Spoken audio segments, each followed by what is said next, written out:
Packet cigarette சாமியார் வாங்கிக்கிட்டு யாருக்கும் தெரியாம அந்த பக்கமா கொண்டு வந்து எங்கிட்ட கொடு. சாமி என்ன என்ன என்னப்பா மாலை போட்டுக்கிட்டா பொடி போடக்கூடாது, சிகரெட் பிடிக்க கூடாது அப்படின்னு சாஸ்திரத்துல எங்க சொல்லி இருக்கு?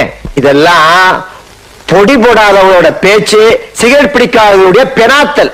நீ இன்னும் கன்னிசாமி, உனக்கு எதுக்கு இதெல்லாம்? போய் வாங்கிட்டு வாப்போ, வாங்கிட்டு வாப்போ.